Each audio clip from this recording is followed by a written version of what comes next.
This is TJ Legacy, host of the Soapboxx Podcast. The live stream will start shortly, but make sure you like our Facebook page, follow us on Instagram, and tell all of your friends and family that the most infamous podcast on all your streaming services is about to go live. TJ, what's goody? It's HB. Can I just big you up real quick with what you're doing with the Soapboxx? Listen, anytime somebody takes their platform to educate and inform the culture of hip-hop with politics, pop culture, doing what you're doing and being responsible with your platform, I can't do nothing but salute you, TJ. Keep doing what it do. Keep repping for the culture. Nothing but love and respect from me, baby. Peace. Gentlemen, what's really good? It's Peter Rosenberg, Hot 97, ESPN, WWE, Cheap Heat Podcast, all that. Big shout out to my peoples over at the Soapboxx, all right? My man TJ, Legacy Cole, the whole Soapboxx crew.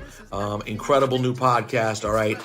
Politics, pop culture, hip-hop, even wrestling on occasion. It's all there. So go subscribe and make sure you tune in to the Soapboxx. TJ, what up, man? Appreciate you.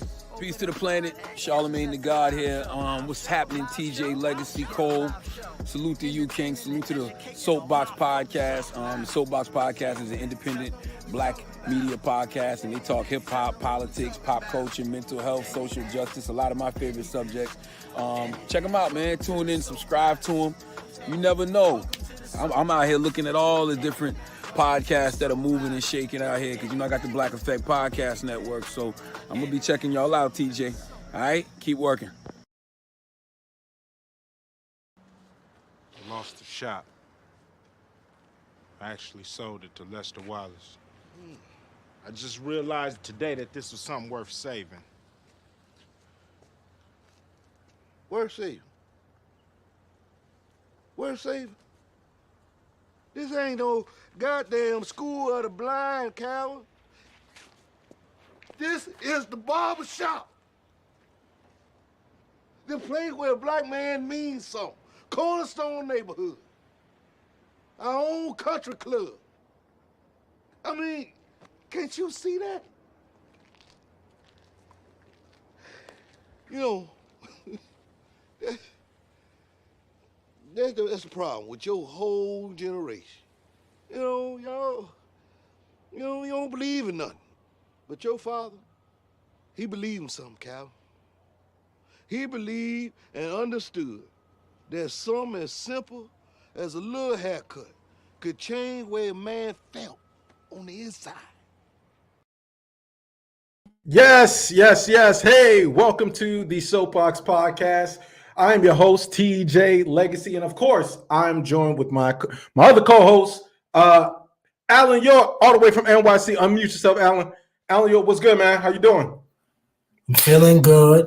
I got to shape up 72 hours ago, so I'm feeling refreshed. You know what I'm saying? I got my Fiji water.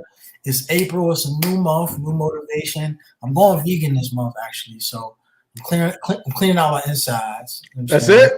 As the vegan, is the vegan joint? Is it? That's the announcement? Yeah. Okay. That's the big announcement. April, going vegan. I'm the vegan Viking, man. How you feeling though? Yo, man, I'm feeling good, feeling great. Had a dope media press junket today, talking about some Orange County sheriff deputy whose husband is actually one of the Proud Boys that went to the insurrection at the U.S. Capitol. So I've been talking about that. Shocked. I was flabbergasted. I was just shocked. But anyway, today's episode, highly anticipated episode. Shout out to everybody who's watching us. Welcome to the Soapboxx Podcast. Make sure you follow us, Soapboxx Podcast with 2X. All right, on your streaming services. Shout out to all those who watch and listen to us overseas as well, UK, Portugal, all those other good folks. Listen, we're going to go right into it because y'all know what today's episode is. We are unsupervised, right? So we have an all-male panel, and we're just going to talk shop all day today, talk relationships. So the ladies sent us some questions from our co-hosts Jesse and Javonni. Plus, I got some in my DMs as well. But let me introduce friend to the show. You know him, comedian, former TMZ producer. What's going on, Evan Berke? How you doing? Man, I'm feeling great. I'm happy to be here. I'm happy to be back. Let's get serious. Let's do it. And making his triumphant return, who's done from acting brand new. He's actually at a gig, so we had to get him in between gigs. We have Mr. TJ Chatman of the TJ Chatman Show. What's going on? What's happening? What's happening? What's happening, family? What's happening? What's happening, family? You already know it. Yes, sir. Glad to be back on the box, the soapbox, that is.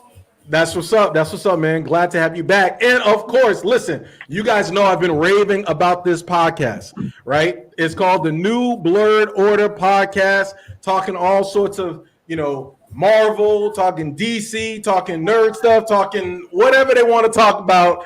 Love the podcast. And y'all already know comedian Vince Taylor. What's going on, Vince? How you doing? Yo, what's going on, man? TJ, Welcome back. is ugly. Wait a minute. See, I knew you was gonna come for some shade, but the reason he's acting like that is because he has just came fresh off of the stage. He had a big opportunity, and I'm not talking about the one at Afrotainment. I'm talking about the one where he was at the Grammys and he was performing live with Bruno Mars. Don't tell me this ain't. Man, Taylor, don't tell me that ain't you. That ain't you. I was ready for your ass because I knew you was coming for me.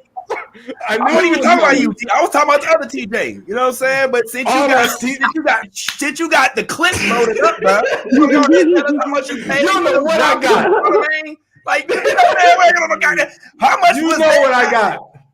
You know what I got. Priceless.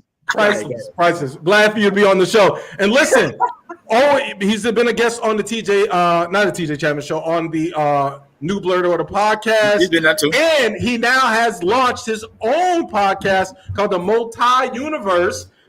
We calling you Good Tyrone, what you want us to call you, but shout out to Tyrone. I appreciate you being on the podcast. Comedian Tyrone. Well, thank you for the invite, man. I appreciate it. Thank you.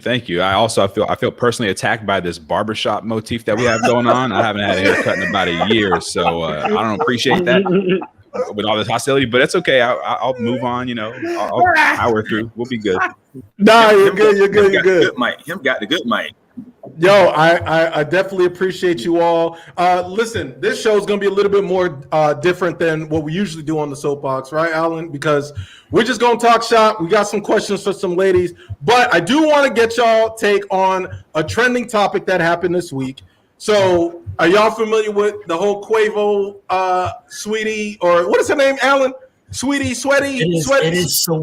It's Saweetie. Quavo and Saweetie. Do we have that clip by any chance? You know we do. We know we do because I want the play-by-play because it's for our listening audience on our streaming service. I want to get the fellas' reaction, and then I want to talk to you about your relationship situations and have you ever been in a situation like this. So who wants to get the play-by-play of the video? You want? I'll get the play-by-play. I'll get a play-by-play. Yes. There we go. Look, are we going to show it, or we are going to play it as well? Yep, we're going to show it. Go ahead. There you go. Right, so basically, they're going at it. He pushes her down. She then is like, oh no, and he's like, oh man, I'm screwed right now. That's all he's thinking right now. He's in shock because he's like, my career's over. I'm about to get canceled. They're going to see me. And she's just on the ground, and he's like, please get up. Please be all right. You know what's funny? Like, that's when he sees the camera. And then he sees this dude, and he's like, you can get in if you want. I'm going to make room. I get it if you don't. No, I get it. All right. Yeah, you take the next one. I'm going to just look the other way because I am Quavo. And we are in L.A. And I got a man purse. And they're going to know I'm somebody. And this is the best part right here. He's just like, all right.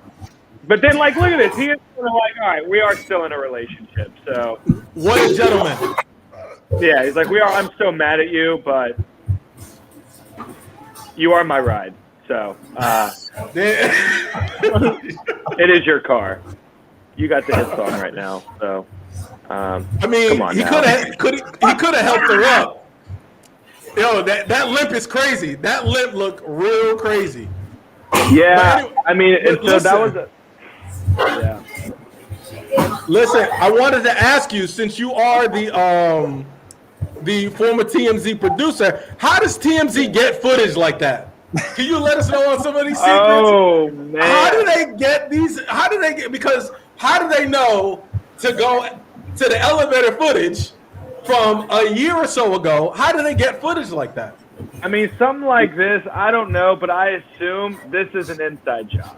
You know what I mean? This is somebody that knew this went down, and probably maybe been hanging on to this for a minute and didn't know what to do.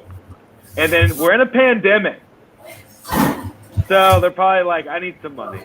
Stimulus check still hasn't come in. And so I might just email TMZ, tell them I got something. And then, just goes from there, But I don't know. I would imagine that's what goes down in the situation. A lot of things like this.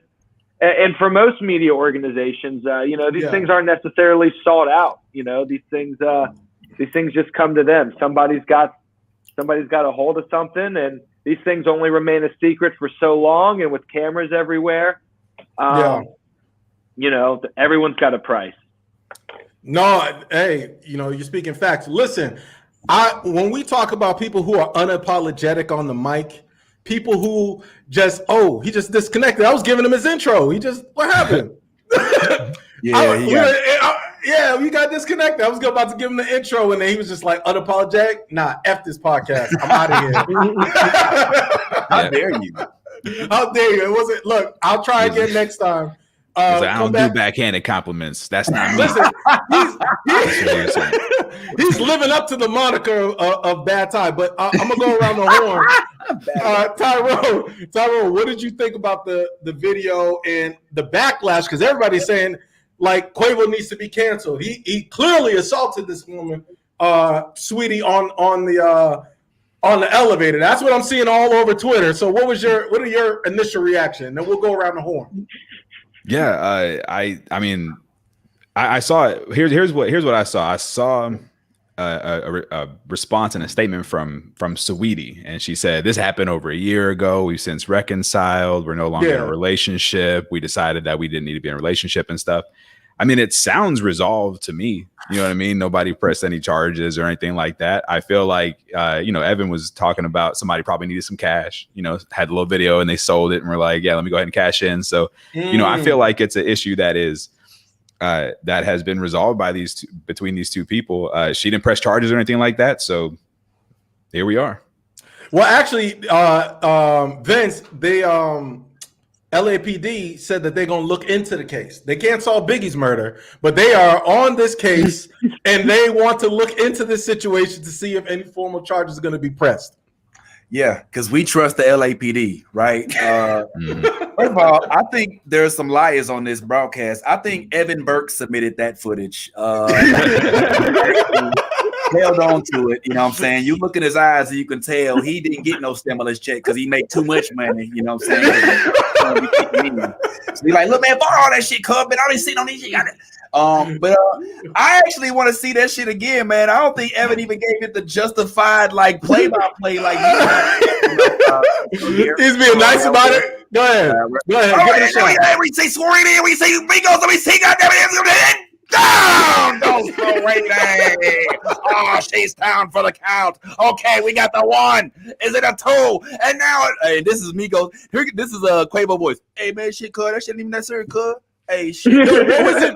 But you know what's funny? What we want to know, what was in the briefcase? It had to be money, What's in the briefcase? No, No, it's in the box. It's probably his Xbox. He's probably just playing too much Xbox. It's like all you do is play Xbox. No, jokes aside, I was actually told that is a COD carrying case. What?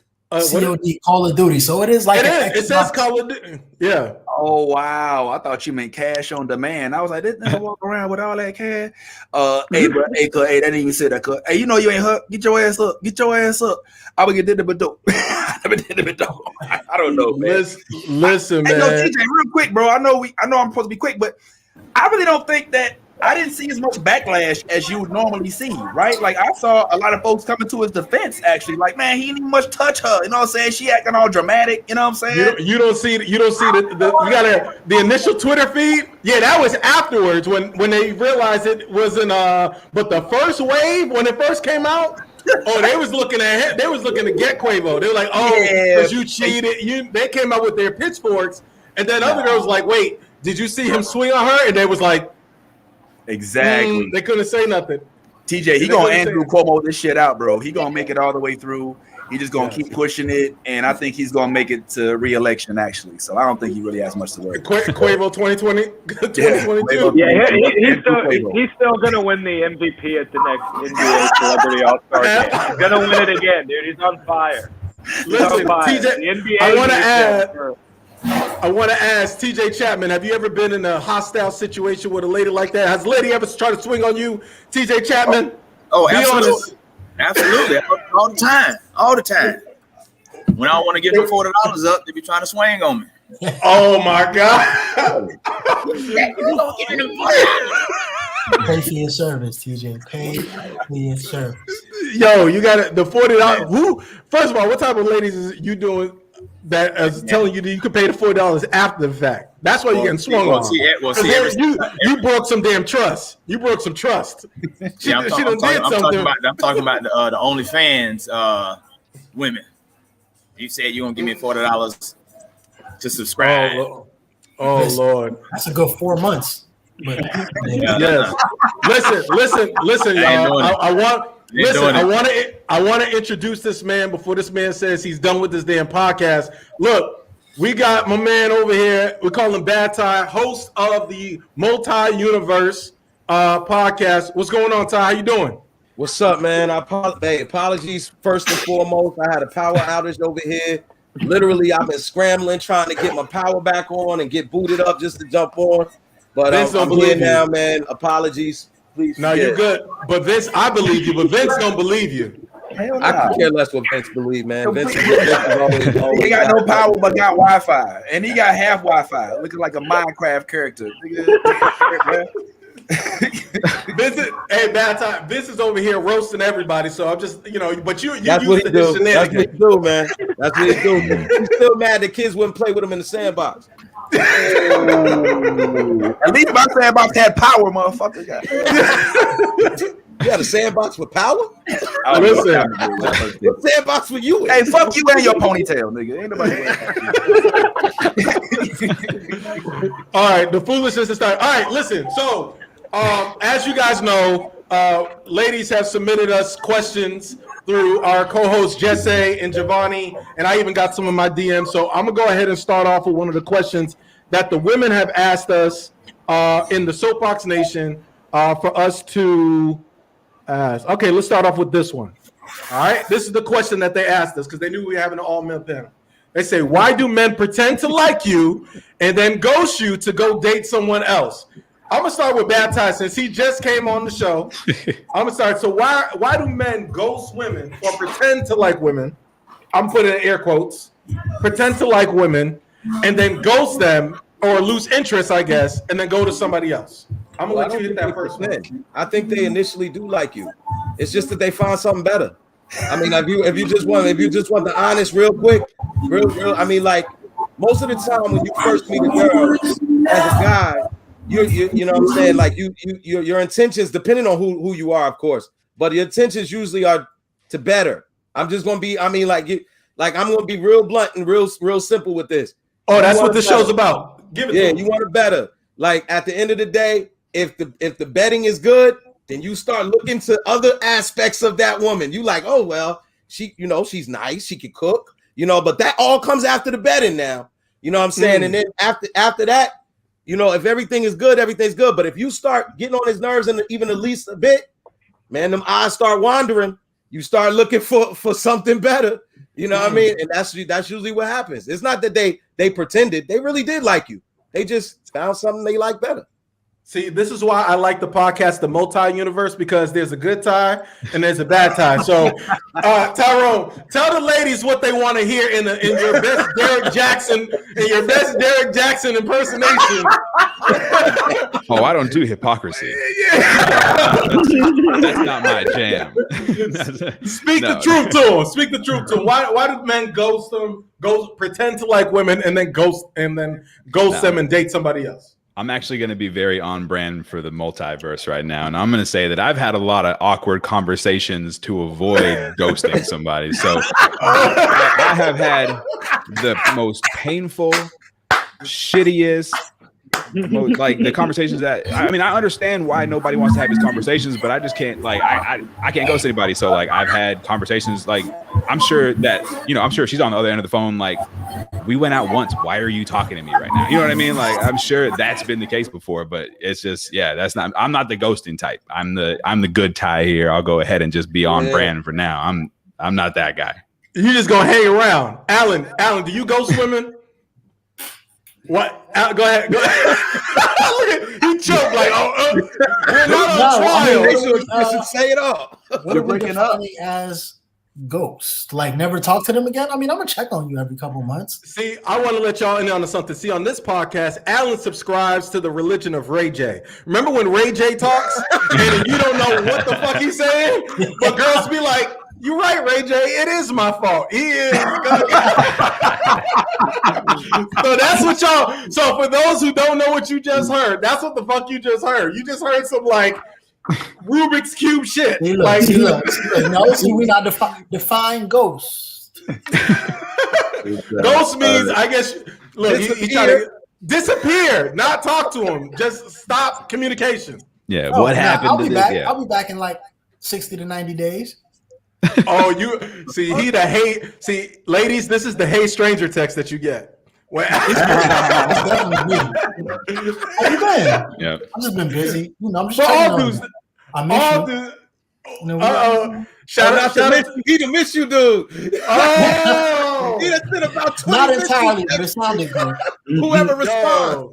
Shout out to co-host of the New Blurred Order. Yes. Lavish, say what's up. Also, we have shout out to she said he knows what that means. So shout out to Morgan, co-host of the TJ Chatman Show, chiming in, calling Alan out on his bullshit, saying he knows what that ghost means. I know nothing. Yeah, right. TJ, tell the ladies why do men ghost? Well, from my experience, it's all to me. It's all about they're not ready to receive that energy. They thought you're gonna be some lame cat, be able to bow down to them or whatever. But usually, most of the time, it's like, hold on, this motherfucker is real. I don't think I'm ready for that frequency or that energy that he's dishing out. So let me go ahead and quietly walk my ass away before he do something and I ain't ready for it. So I think it's really more so women being surprised that damn, this motherfucker is on a different level and I ain't ready for it. So let me go ahead and quietly walk out this back door with the church finger pointing up and walking on out exit stage left. That's just my thoughts. That sounds like you were the victim of ghosting. Yeah, that's what I heard too. Yeah, that's what that sounds like. Yeah, I don't think you ghosted anybody. I am a survivor. Listen, is it a ghost survivor? You sound like a Ghostbuster. Yes, you're a Ghostbuster. I'm a ghost survivor. Yeah. That's how I start looking at it. Go ahead, TJ. What were you saying? Oh no, I'm saying that. I mean, that's what I had to learn over time. Is the fact that it ain't me. It's them. They ain't ready for it. They ain't ready for the Chatman experience. But you know what? Could it be that if you get ghosted, if you're a woman and you get ghosted, could it be that you're playing too many games? Because I think dudes are pretty straightforward. Am I alone? At least I am. Like, could it? You don't think so? Like, dudes are playing. Nah, dudes I don't play too many games. Everybody plays games, DJ. Really, I don't. I'm just like, it is what it is. I mean, I'm not on that. Guys get what they want, and then they peace out and go hang with their boys. You know what's funny, Evan, is I think that's the part of the question. It really should read, why do men pretend to like me, sleep with me, and then ghost me to go date somebody else? That's probably really what the question really is. Your pussy was trash. What? Yeah, because it's like food. It's like we all like pizza, we like sushi, we like Chinese, we like You know, we all like different kind of food. I'm not going to eat the same thing every day. You know what I'm saying? That doesn't mean we won't be back. But the thing is you got a problem with the fact that I like other food, you know? But it doesn't have to be that way. Yes. Shout out to our female audience listeners you have now reached the misogyny zone. They're gone. They're gone by now. Yeah, they're not here anymore. All right, let's help them out. All right, let's help them out. Okay. The other question we got another question. It was, what are your dating red flags that women should watch out for? So they want us to give us some of the game. They want us to get our Steve Harvey on right now. So what are some red flags with dating that women should watch out for? Like if a guy is not interested in her, what type of red flags would you tell to look out for? Vince Taylor? I would say wedding rings would be a first red flag.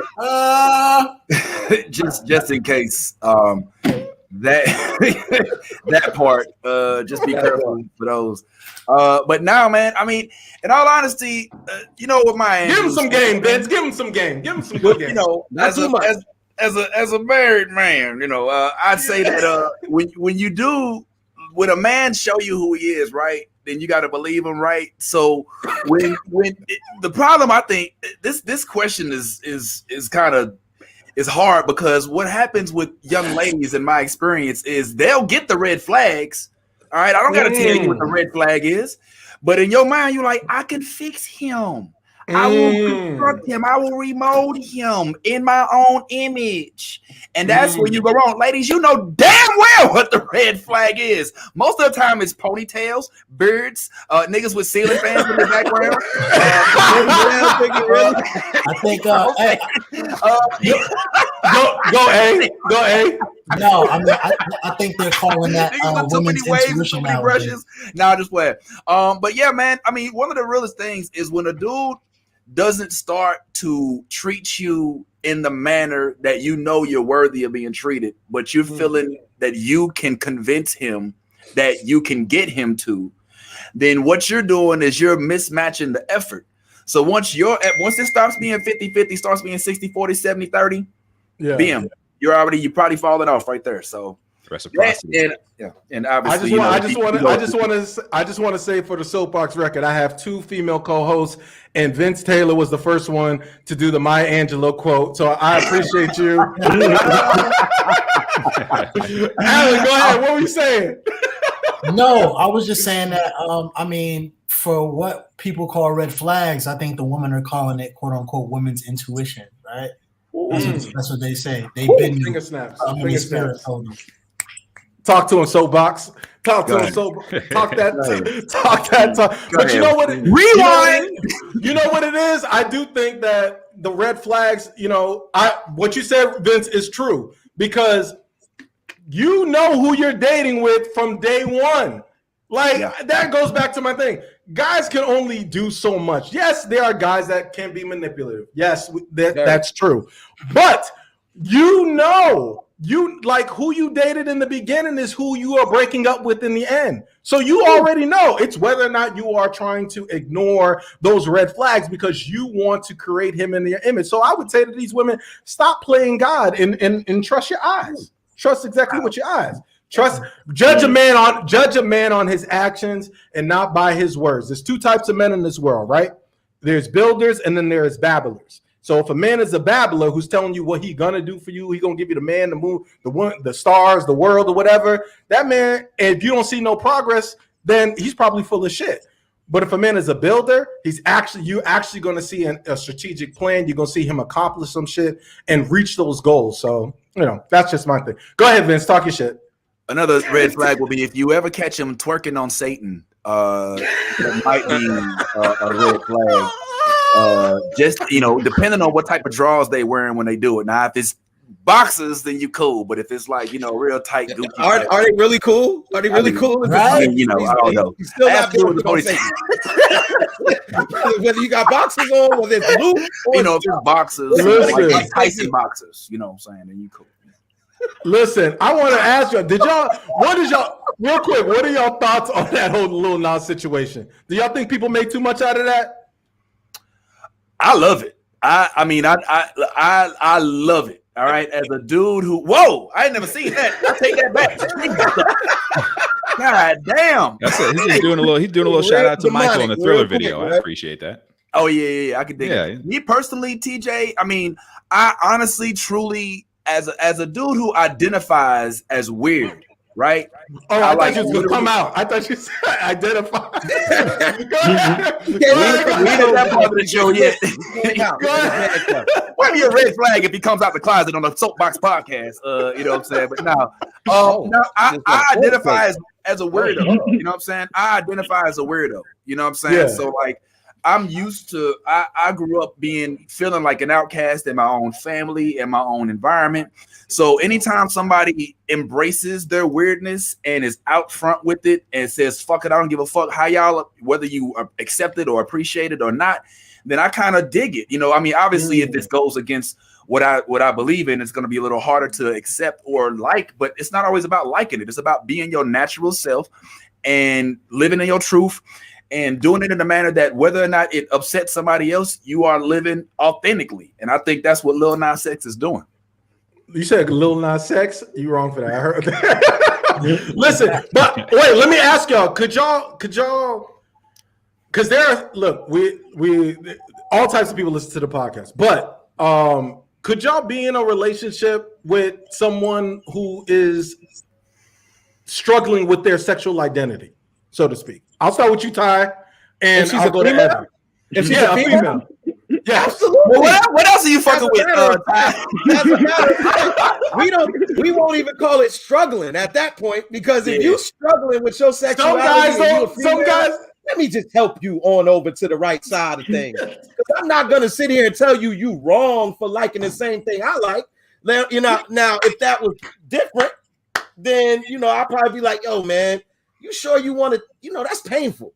That would be my advice. I would assume. Now, I would assume it's painful. I don't know what the case may be. But if it was a dude, you know what I'm saying, on the flip side, if that was the case, and I'm not endorsing that because that's not me.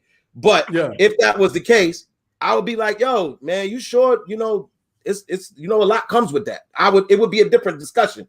But a girl, come on. Let's go. Listen, I know TJ Chatman's got to go do his sound check and host. TJ, real quick, what's your thoughts on Lil Nas X before you break out on us?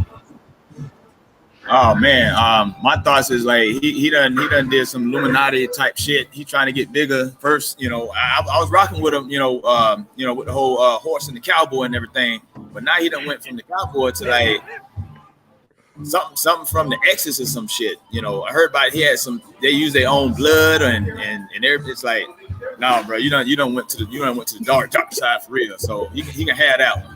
I ain't even watched the video. I done seen clips. Like, nah, ain't fuck that. Yeah, yo, for all my listeners, hey, make sure y'all check out the TJ Chatman show on Tuesdays, right? Tuesday or Wednesdays? Yeah, Tuesday night at 8. See, Tuesday nights on 8. We make sure we share their stream on the Soapboxx Podcast Facebook page for all those who are listening, and for those who are in Florida.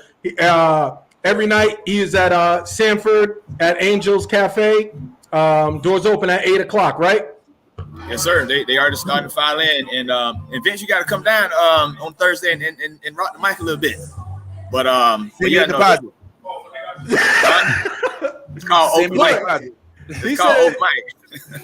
He said, look at He said, nope. He said, did y'all see his ass at the Grammys? He is not coming there for nothing. I'm not coming for nothing. That's what you was having. All right, TJ. Hey, man, we appreciate you coming through, stopping through, man. No doubt, bro. And real quick, I want to let you guys remind everybody that next Wednesday, it's the all new Wind Down Wednesday at the Bronze Kingdom over on iDrive, and it's pretty much a $5 cover. But if you want the whole wind down experience, you get unlimited wine, unlimited appetizers. Then we got hookah and cigars, happy hour at the Bronze Kingdom on Friday night, and then to close it out, it's the Aries Takeover celebration. My big birthday bash is on Friday night, April 9th. at the Bronze Kingdom. So it's going down, y'all. All right, can we ghost this nigga? How long it take? I appreciate you. Rolling credits. Hey man, appreciate it. All right, man. Appreciate you, TJ. All right, fellas. All right, TJ. I'll holler at you later, bro. Let's get back to the damn questions. All right, here we go. We got another question. It goes, why do men not ask women on dates anymore? I'm gonna start with you, Evan. Why? And instead, they just want to chill. Well, I don't know. I'm all about going on dates. You know what I mean? So I'm all about, prolonging whatever physical intimacy is going to happen, because I know that once that happens, right, things change, and then that's when you're like, that was fun, and then the ghosting happens. Whatever's to get to the boots. So I'm the opposite. I'm like, let's get out, let's do stuff. Yeah. Because I know the moment we hook up, I'm probably going to be like, oh, that was fun.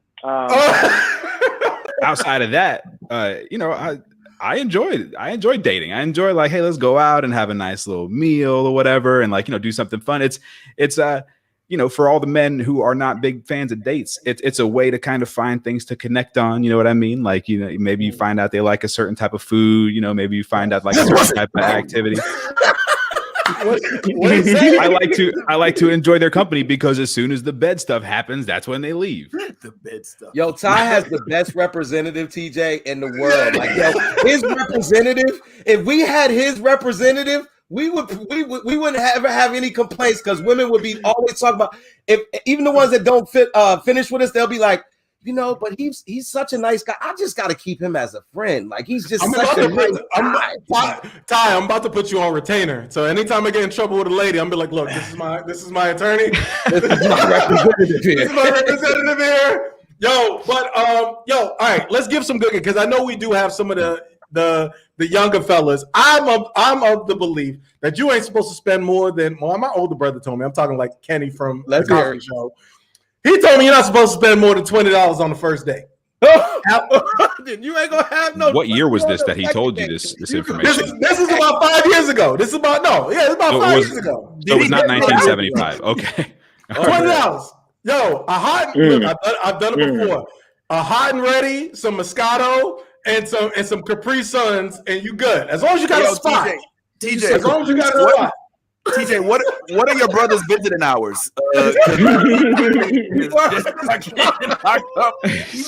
Not what you put on her books.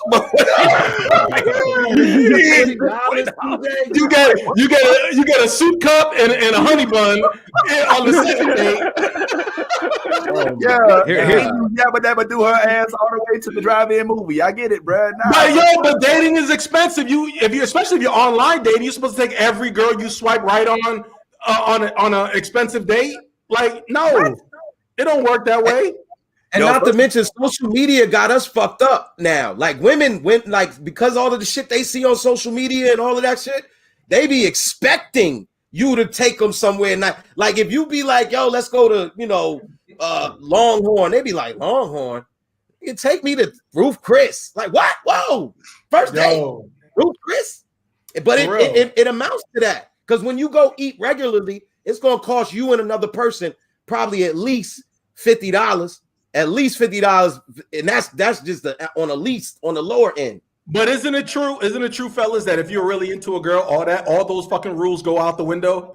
Yeah, your wallet be like, it'd be on the Jetsons type of shit. It used to be when we was kids, but when we grew up and we knew better, like, yo, you could. I found that you literally could just talk to a woman and talk to her in a way that really just she just like gravitates to you, like, yo, he's so intriguing, he's so interesting, and you ain't got to spend a dime and you could smash, because at the end of the day, it's all on her. She already knows when she meets you if she wants to fuck you. That is the truth. My wife told me that. She was like, when I saw you, I knew I was gonna fuck you. So, like, at the end of the day, all your responsibility to do as a man is to not fuck it up.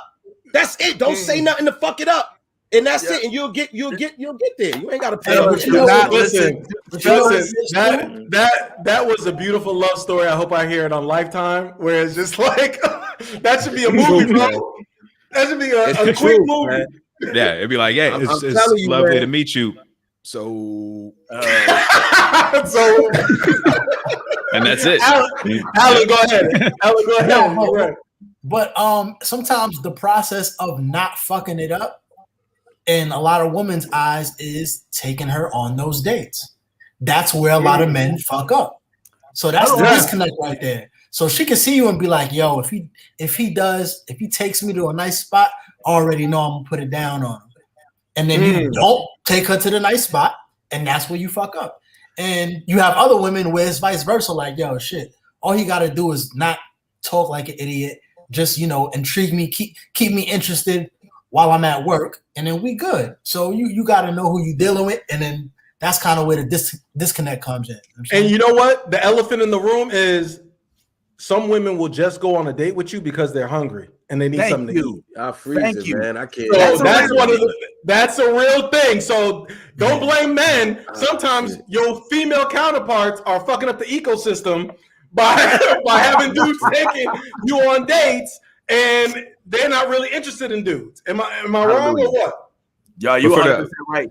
Yo, but that woman's not asking this question though. She's over there. She's taking a nap because she just had a real good meal. Like this particular woman asking this question. Go get your dates.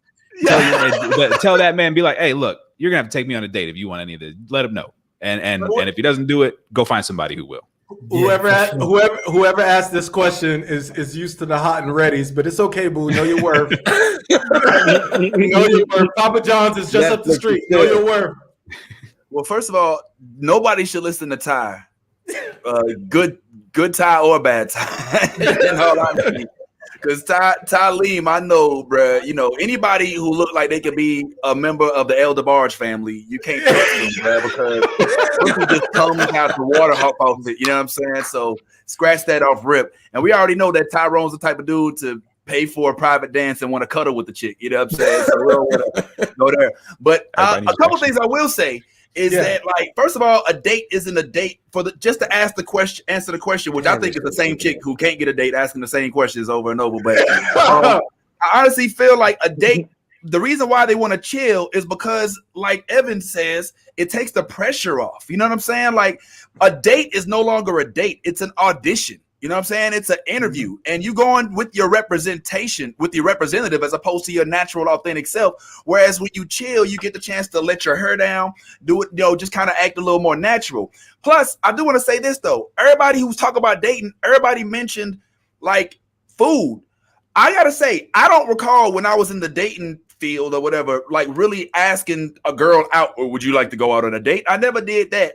But the one time I did go out with a young lady, the most fun I had on an outing was actually at a video game arcade, like a literal video game arcade. Now, how old were you with this?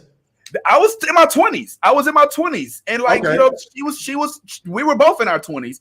And we played like House of Dead, that House of Dead game where you sit there and you like, pop the zombies. And it was the most exhilarating time I'd had with a young lady on a date before I met my wife, obviously, if she's watching, that felt good. So I don't think that it always has to be dinner, which does feel too much to me like an interview. I think that there's more creative ways of dating, and there's more inexpensive ways. I think that women will be wooed. You can treat a girl to a night on the beach with a fold-up table or with a blanket with a blunt and a freaking bottle of Moscato, and sit there and count the stars, and that can be a date. And that don't cost but depending on where your dispensary is, it could cost a certain amount. I told y'all $20. Y'all laughed at me.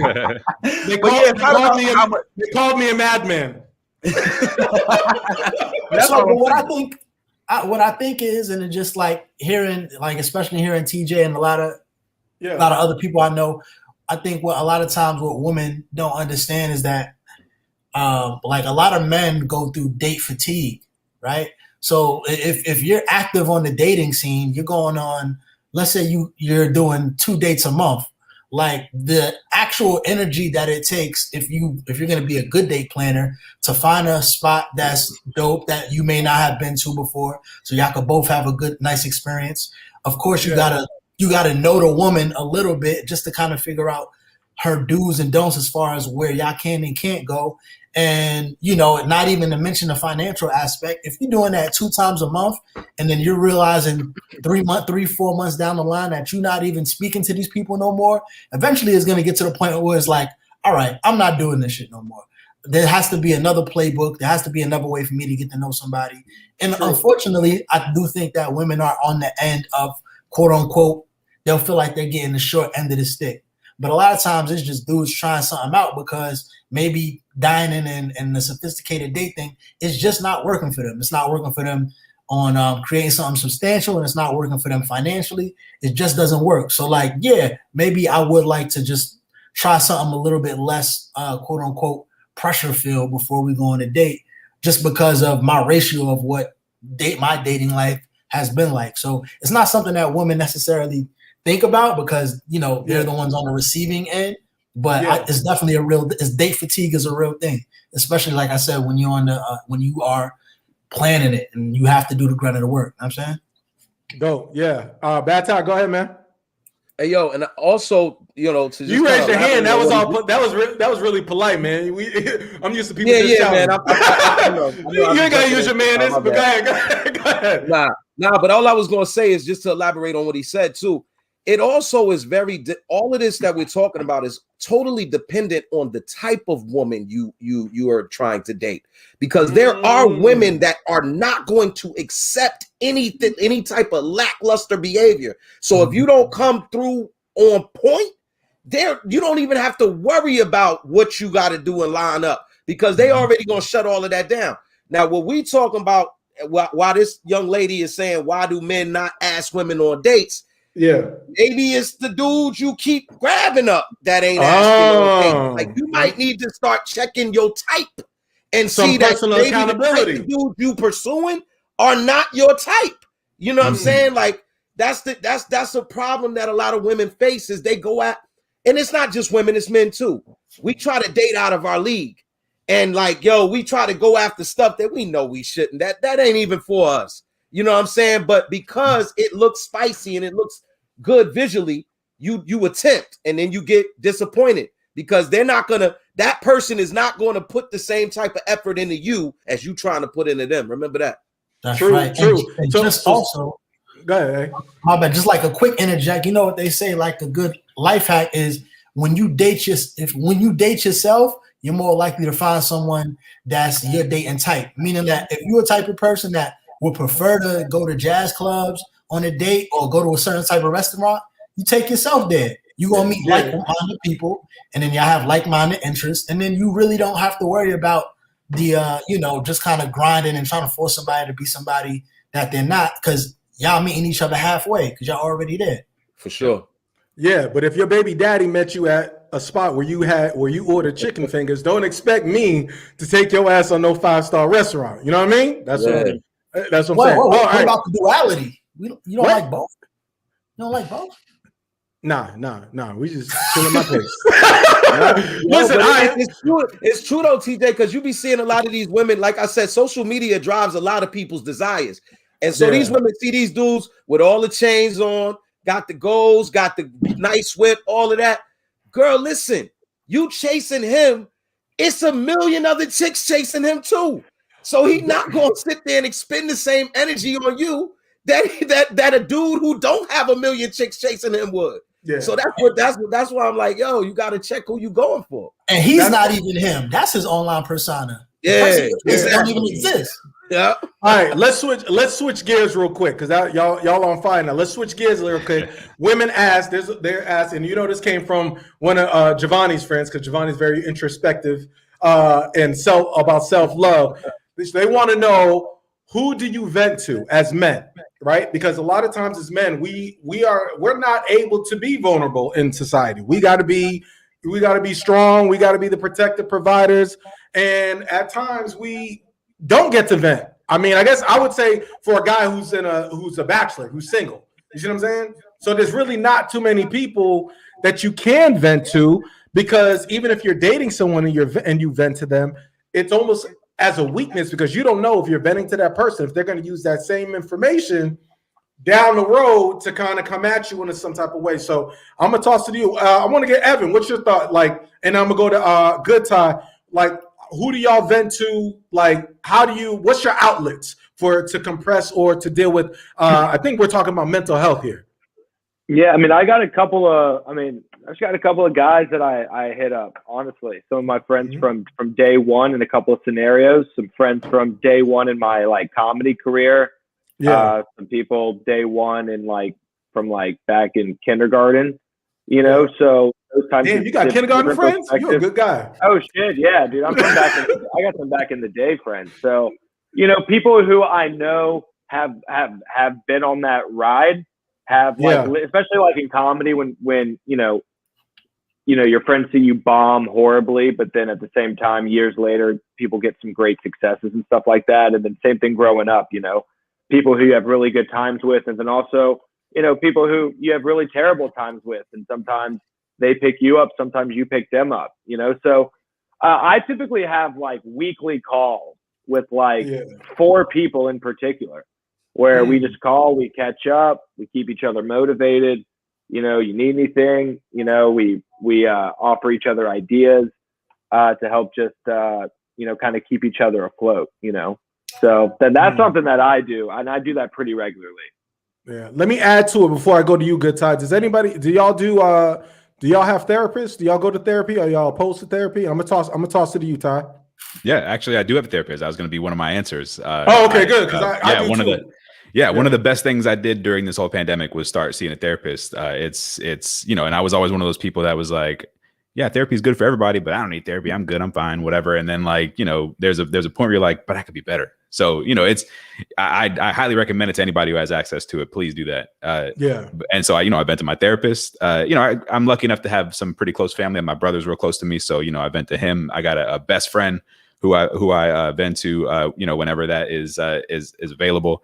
You know, I think there is room for a lot of male friendships to upgrade though, and to like really to start getting deeper and to start really knowing each other and you know, kind of understanding each other. I'm lucky enough to have that in a few different arenas. You know, I could have good, real, substantive, deep conversations with my male friends. You know what I mean? And I think that you know, it helps. It just helps in all aspects to be able to really kind of, you know, vent your real true self to somebody. No, you're right, because look, I'm one of those people that I try to put so much on my shoulders. I actually hit Alan up, because Alan is not just my co-host, he's my friend, he's my brother, but he's like, if I'm really dealing with something, that's like the hit red button. Like, we don't really, you know, like I'm just like, he's my heat check. So, you know, when you know, it's like, you got to figure out whether or not you're tripping on some shit or not. So I'll be like, yo, Alan, am I tripping? I'll give him the scenario. We've been doing that for a while, kind of giving each other like the little play-by-play. And I would say this to any fellas who's listening: if you don't have dudes who can around you, whether it's men or anybody in your support system, who can tell you when you're fucking wrong, then you got to work on that shit, because everybody needs people around you to kind of keep you grounded, keep you humble, keep you like, yo, you're fucking up, you're tripping, whatever. And even in your relationships, like when you're wrong, and you know, sometimes, you know, with celebrities, even if I do feel for them, I feel for them, because a lot of times these situations that some of these guys get into, it's like they're around a bunch of yes men. Yep. And I don't know, like that level, I haven't reached that level of success where I just need a guy to just tell me everything the fuck that I want to hear. So, yeah, I will say that. Just make sure you keep people around you that have your best intentions, and that could also tell you to get your shit together too. Women, and you also need women to do that too. Like, you do need some women in your corner that can, not that you're sleeping with, because not every female friend you got to sleep with, but you got to have women in your corner that could be like, yo, you're fucking up and you need to get your shit together. Go ahead, Ty. And I just wanted to say, just from experience too, it is awesome to have an outlet, but also understand that you can never really tell who a person is until they show you who they are.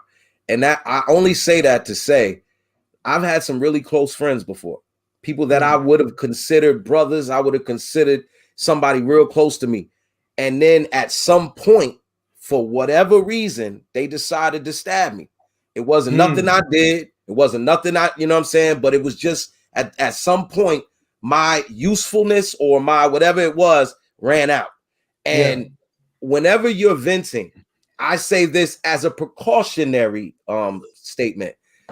Make sure you don't vent to a whole lot of different sources, because when you vent to a whole lot of different sources, you can't pinpoint who the fuck sold you out. But if you vent to one source and that shit surfaces, you know exactly where it came from. And I'm saying that because I've experienced it. I'm not telling you this to scare nobody. I'm just saying at the end of the day, be wary of the things you tell people. Like if that girl licked your butthole and you don't want nobody else to know, then don't tell poor people she stuck a whole tongue in your ass. Don't do that. I'm just saying, because the shit will come out. You heard Kevin Hart on that thing with Shaq when he was like, his wife was like, yeah, that's why you was eating my ass. You just bring that shit up right now in front of everybody. See, you thought that was your wife. You thought you could trust her, but she gets mad and she fucking, that's what I'm saying. You gotta be careful. That's a good segue, and I'm gonna shoot it over to Vince, who looked at you like an embarrassed father when you were giving me your commentary. He was just sitting there like, I told you that. Nobody can tell you about that. In my ass, you just gonna put it out there on the soapbox. Yo, but I want to talk because you two, both Bad Ty and Vince, y'all are married. So do y'all have that type of apprehension? I'm not married to this nigga. No. You know what year this is? It's 2021. This nigga. I'm in the universe. On the first date, it was not a second date. Not one of these cheap hoes, nigga. Vince is definitely a chicken finger nigga. He is definitely a chicken finger dinner nigga. Nah, bro. Spicy. Be like, so when we gonna do this thing or not?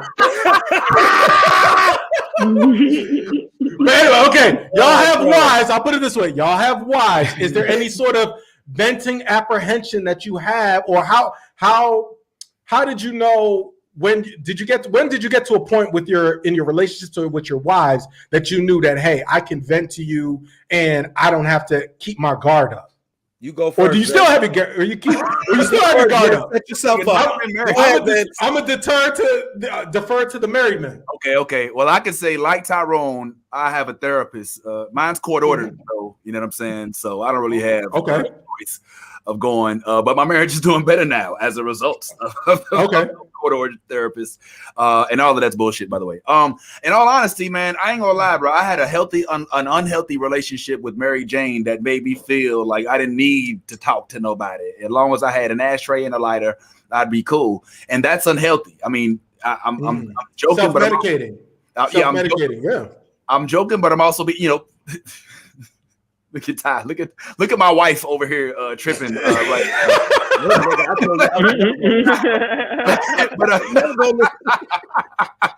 gonna be that type of wife. The funny thing is, I can honestly say this. Like, it's so revealing. It is so true that the best test of authentic companionship is to ask yourself who you want to call when you get really good news, right? So once I realized that was my wife, you know what I'm saying, I knew that I could talk to her. But of course, the dilemma on the other side of that is, who do you talk to about your wife? And frankly, I'm gonna keep it real. Like Ty, we go back so far. Like I'll call Ty. That's who you going to get advice from? You be like, yo, fuck this shit. Get out of here. Nah. Ty's a very level-headed individual. I mean, don't let the ponytail fool you. You know what I'm saying? Like Ty is extremely intellectual. He's very intuitive. You know what I mean?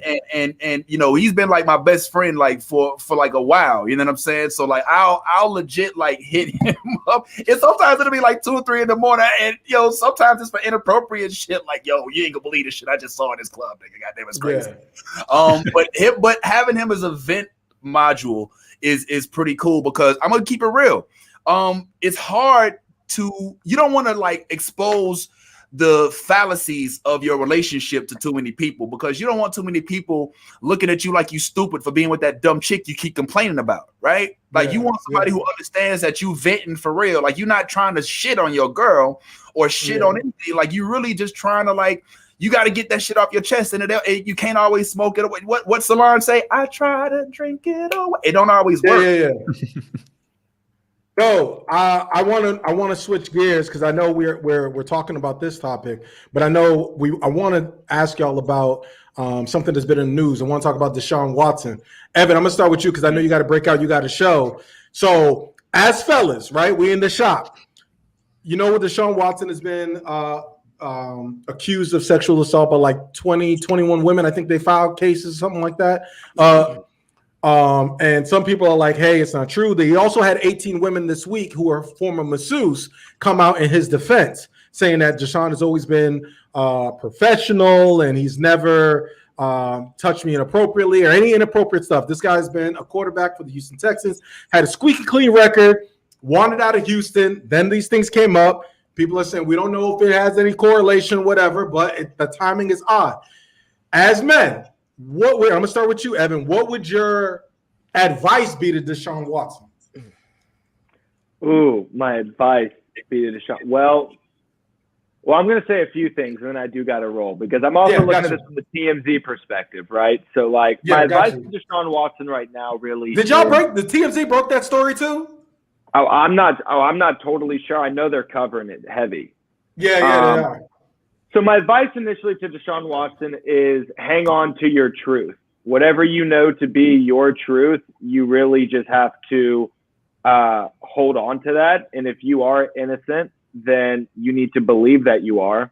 And you need to really believe that the truth will come out in that regard. If you're not, then it's one of those things where, as everyone learns, you need to just go ahead and own up to whatever you might have done. From the TMZ perspective, right? Now I just want to talk about kind of how the media works. Secrets. Yes, tell us. Well, it's more just about what the media can do to someone's reputation, whether or not they're guilty of anything. Just the accusations alone will warrant news article after news article after news article after news article after news article about him and his character, to the point where if there was somebody that really just wanted to destroy his character without him really ending up in jail, you can do that.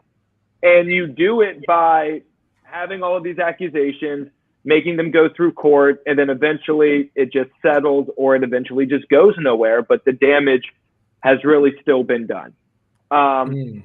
So as it goes back to the first piece, like if you're Deshaun Watson and you truly believe like this is a hit job and someone's out to get you, you just have to believe that, like a lot of celebrities that this happens to. I mean, look at Justin Bieber, right? I mean, they all make a comeback, right? Like everybody has like some sort of redemption.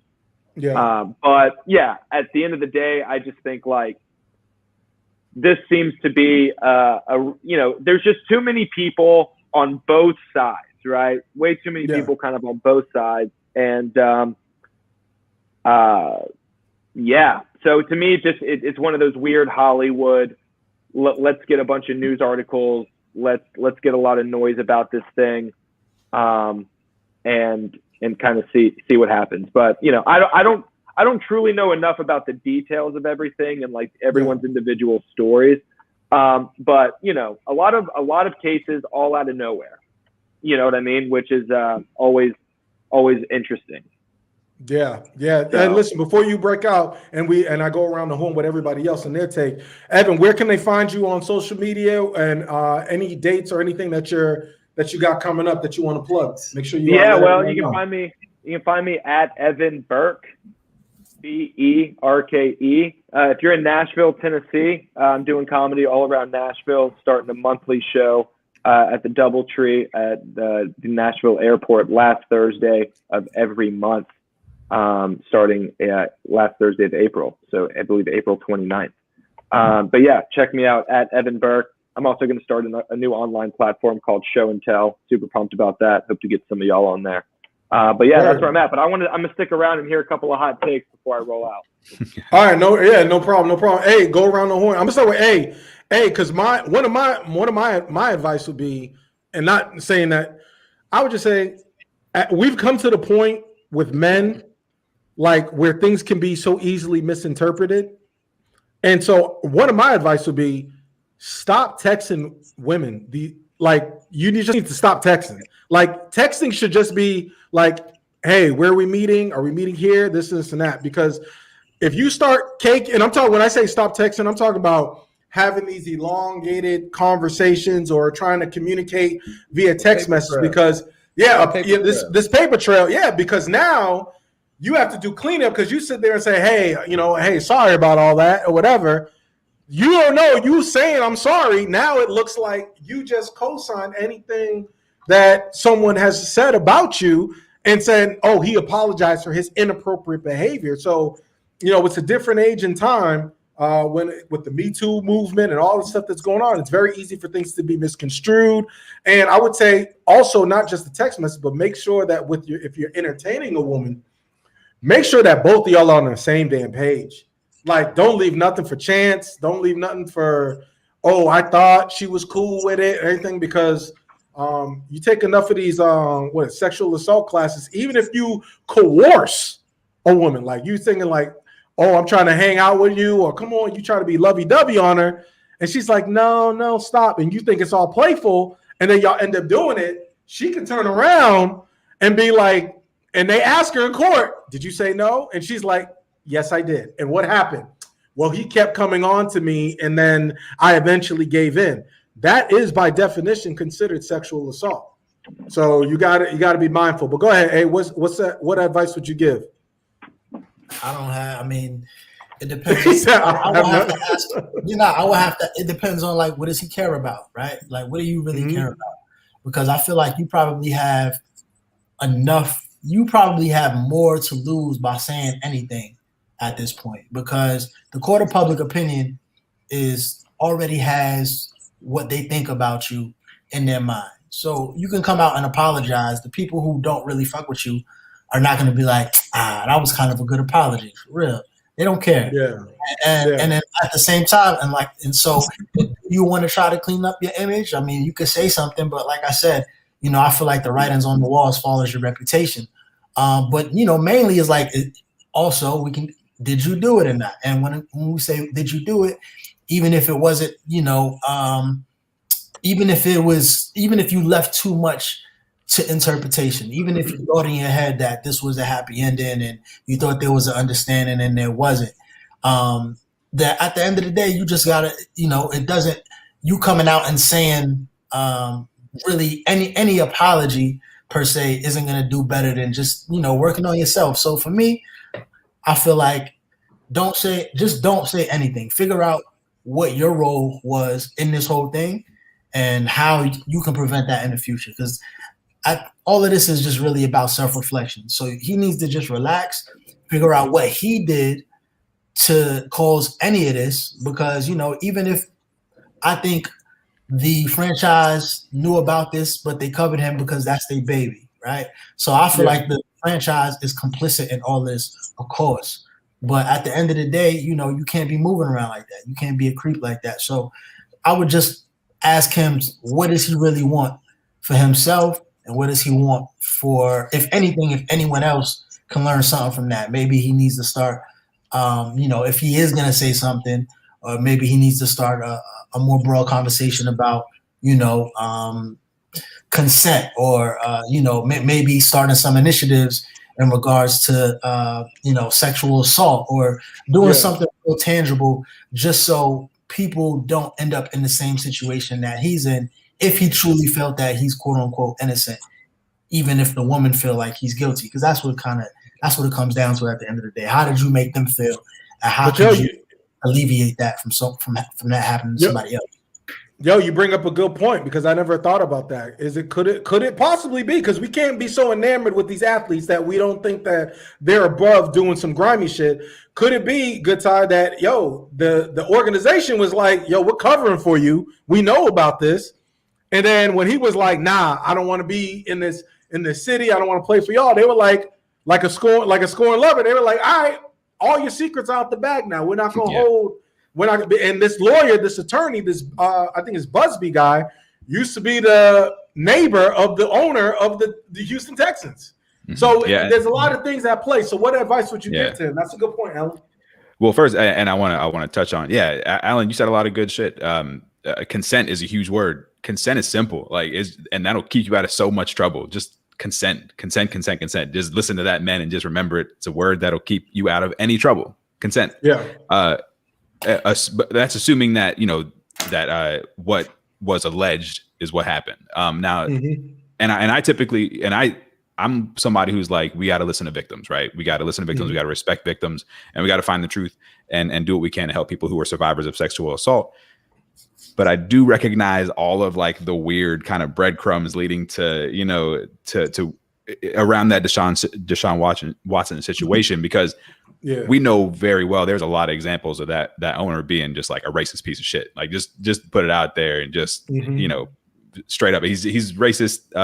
He's that dude's messed up. He said some messed up stuff. There's a lot of stuff on the record showing that dude's a bastard, right? Yeah. So and like you said, the lawyer being the neighbor, the lawyers representing all these people. There's 40 something on this side, there's 18 on this side, and and nobody knows what the truth is. My advice to him, I try to put myself in a situation where, if in order to believe that Deshaun Watson needs some help in the situation, somebody did him wrong, right? So what would I want to do if I were in the situation where I knew that I was innocent, I knew that I was right, and I've been accused of doing wrong? Like everyone's saying, just fight your truth. You know what I mean? If you are truly innocent, and you know that you have no room to grow, get better, take your lumps, whatever you need to do, then you fight it. That's all you can do. You know what I mean? And you're a man of your word. You go down. If you go down knowing the truth, telling the truth, and just a victim of a shitty circumstance, but you fight your truth. Yeah. Vince, what say you, man? Well, the way I see it, from what I understand, is 21 women have accused him and have filed lawsuits, and 18 have come out to defend him. So all this nigga need is a field goal. You know what I'm saying? And he can it just needed. You say he's down by 3? Okay. Out there, just go ahead and stack it up. And keep one of these, fellas. This is a form, my dude. Keep consent forms around you. And damn, that's a lot of slots. Yeah. Man.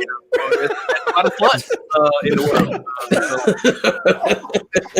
Look, you know what? I'm not gonna lie. This is such a hard thing, because one thing you said leading off this topic, Jay, was that we're here. What the hell? What was that? That's Mr. Miyagi over there. Showing off his speed. It's one of them things about seeing.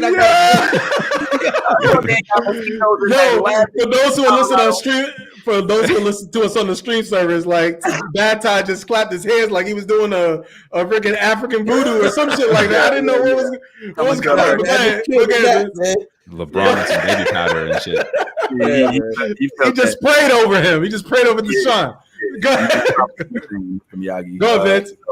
But nah, man, one thing you said, we're in an age now, and that's so prevalent, because there was a time that I wasn't alive for, that it wasn't shit a woman could say. You know what I'm saying? A man be like, man, fuck that shit. You know what I'm saying? Get your ass in the kitchen, iron my shirt, and cook my dinner, and shut that shit up. But now, because of that negligence and the women having no voice for so many years, now is the time where they are able to speak, and all of that retribution still exists. So the bulk of those that are on the side of the women are more willing to believe them at their word, than at the truth. You know, there's some folks there's some instances which there's nothing you can do. Like, you literally just have to let the truth expose itself. Like, I look at the tale of two presidents, right? You got Trump, who's accused by hundreds of women, right? It was like fake news. It didn't happen. The women are bitches. Fuck it. Does it look like I'd fuck that bitch? I wouldn't fuck that bitch. I wouldn't fuck that bitch with Pence's dick. And then you had Joe Biden, who actually had somebody accuse him at the beginning of his campaign, and he came out and was like, "Look, I didn't do it, but I want her to speak. Let her talk. Let the truth come out." And what happened behind the scenes got pushed to the forefront. You know what I'm saying? So in some instances, it's just a matter of literally just being a gentleman at all times. And then the truth ultimately will come out. Remember that dude? I mean, remember that young lady accused those Duke boys, the lacrosse team, I think it was. I do remember that. Yeah, I do remember that. They was like, "Yo, fuck that. We locking all their ass up." And then it came out that, you know, she was. I mean, I hate to say it, but she was a community hoe. You know, she was doing it for the culture. You know let's be real. No, we could talk truth on here, because remember, Kobe had his incident too, but then they found multiple semens in that the woman he was cheating on his girl with, Vanessa with, multiple semens. I hate to bring in that Kobe situation up in the light, but we can't. No, she had multiple semen residue in her panties. That's how they knew that it wasn't a rape situation, but he ended up settling and moving on and having, you know, and the rest is history. So and that's the sad part, TJ, is that especially when you are clickbait and when you are a celebrity and there could be money on the other end of that charge, it's a lot easier to settle than it is to fight it, right? So I think that there is an unfortunate phenomenon of young ladies that know that they can say something, and whether it's true or not, it will be accepted as truth because of the culture that we live in. And another thing that makes it hard is, like, now I saw an article the other day that a woman or a group of women were complaining about unwanted advances, right?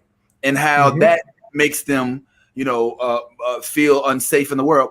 And the unfortunate downside about that whole truth is that the women still aren't, all of them aren't taking the aggressive role of approaching dudes.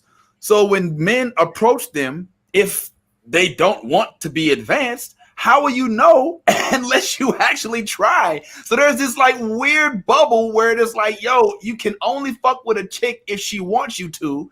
I mean, or talk to her. And how will you ever know if you don't ever shoot your shot? So I think we got to get through this hump in which we can make sure that we respect our women. We give them the respect they deserve. We listen to them when they do accuse, but we also have to be mindful of those that may have ulterior motives, and they do exist, unfortunately.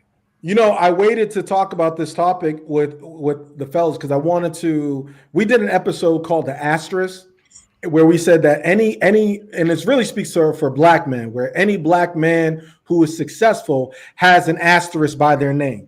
That means that no matter how successful you are, somebody can point to that one thing and be like, yeah, Michael Jackson is great. He's the greatest of all time. But it's that but. Like, it don't matter. Once you reach a level of success, you get it. So you see someone like Deshaun Watson who had a good reputation. And so now, regardless if he's innocent, right? Because now it seems like we're in a society where you have to prove your innocence and you're not presumed innocent until proven guilty. Now it's like he's always, even if he gets by this, he's always going to have that asterisk by his name in his success. So that's another thing that men have to be mindful of in their interactions, not just with women, but just with people in general, because, you know, you got to be mindful of the asterisk. But I want to go to you, Bad Ty, on the situation. What advice would you give to Deshaun Watson? Well, I'm gonna say something that's probably going, you know what I'm saying, ruffle Speak some it. feathers. Speak it, stand on your square. The truth of the matter is, this ain't even about the women. It's not about the women at all. What people need to understand is this has been going on for years. You brought it up. You brought up Kobe. Let's talk about it for a second. Kobe meant so much to an organization that they would fabricate they would murder, they would kill, they would destroy to make sure that they kept Kobe alive, breathing, and everything else. Kobe, I don't know that I love Kobe, by the way. Let me make sure I preface it by saying that. I love him as well. Absolutely. Like that's that. Yeah, I got him hanging up in there. I got him hanging up in the crib. That's how I do it. Yeah. But like I love Kobe, but at the same time, the way that an organization is run by billionaires, by the way, also elitists, also the people that run the country. Whenever you do something that they don't like and you try to pull your little power card, then sometimes we gotta smack you a little bit and let you know who really running the show. Deshaun Jackson thought, oh, yo, listen, I ain't gotta be, I don't want to play for y'all no more. And look, we just paid you 156 million, young man, over 4 years. We didn't make no other arrangements to have another quarterback. We got rid of our best wide receiver, you know what I'm saying? Because we felt like you were the face of the organization and we was going to build around you. Now you mean to tell me you don't want to work for us and you're willing not to even play and for us to get our money back? You're like that. You're like, oh, I don't want to play with y'all. Y'all can have your money back. Nah, it doesn't work like that, young man. We going to show you. And let me go ahead and smack you up a little bit and get you right. My advice to Deshaun Watson is this: get you the best defense team money could buy. And then and then when you get that best defense team, ask them who's better than them and hire them.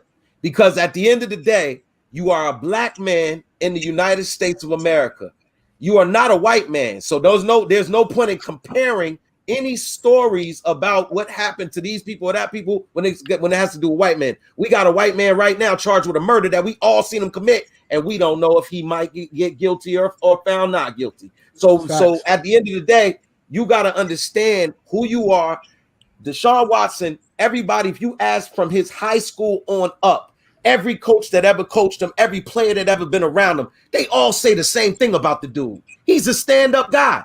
So why is it now all of this? Even his players in Houston, they all say he's a stand-up guy.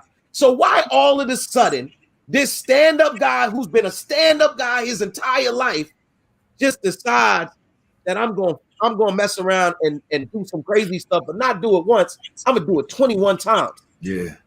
And they all, you know what I thought, and you bring up a good point, because you know what?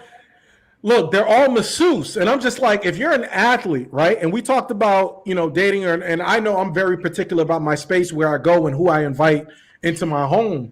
But like, if you're an athlete and you have millions of dollars, I don't know. For me personally, I wouldn't go to 18 or 21 different type masseuse. I would have one or two that I travel or that know me. And and so it's weird. It's kind of like the Jameis situation, because Deshaun Watson actually has a girl too. So even when Jameis was going through his situation with that stuff at Florida State, he had his girl. So the things that he was doing it, but Jameson was actually doing it. Like you doing the comparisons. Jameson actually was out there doing dumb shit. You stealing fucking food. Jameis, really? Yeah, no, I'm talking about the sexual assault. Jameis was accused of sexual assault. No, but what I mean is he stole them crab legs. Jameis stole them goddamn crab legs. Like, I'm talking about the sexual assault. He was good and then just started getting bad. He was just kept doing dumb shit after dumb shit after dumb shit. Like leading up to getting. You know what I say? Jameis is one of those people. We all know, like we hang around dudes.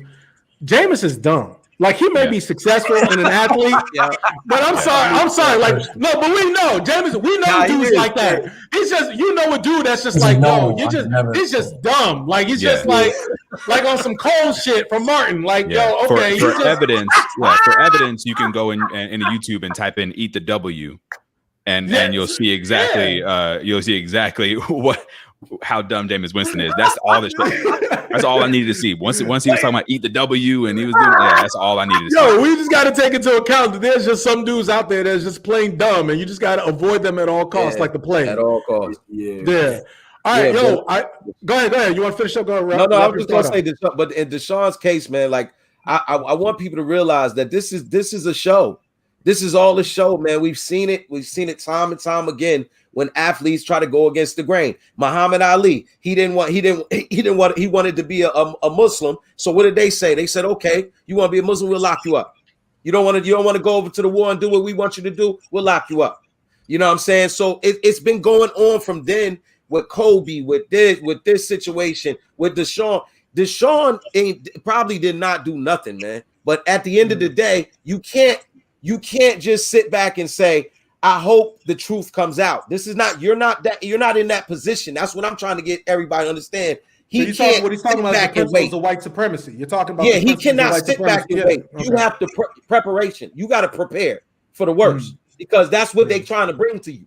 So you better get that defense team. Make sure that money that you got, you spend it wisely. Because at the end of the day, they're gonna do what they're gonna do, man. Yeah, Vince, I'll let you get the last thought. Then we're gonna do. We have a couple more, and we're gonna do a rapid fire round so we can get these ladies' questions answered, and then we'll do more of the story. Go ahead, Vince.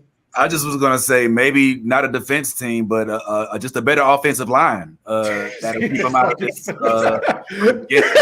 When you raised your hand, I was like, I'm gonna regret this shit. Go ahead. Hey, let's hit it. We're gonna do rapid fire because some of the ladies we told them that they would get their questions answered. And for those who are watching or listening to us on the Soapboxx Podcast, appreciate y'all. Make sure you follow us, Soapboxx Podcast with 2X. Make sure you follow the New Blurred Order podcast. It comes on Saturday mornings at 9 o'clock in the morning. At 9 o'clock a.m. Make sure you check out the Multi-Universe. Are you guys on Wednesday? Wednesdays at 8? Multiverse. Sorry. Multiverse Wednesday at 6:30. Wednesdays at 6:30. Shout out to y'all. All right, so let's do these rapid fire questions. Y'all can just go ahead and jump in for one who wants them. Okay, here we go. We got a few left. It says, "Why do men cheat?" Yo,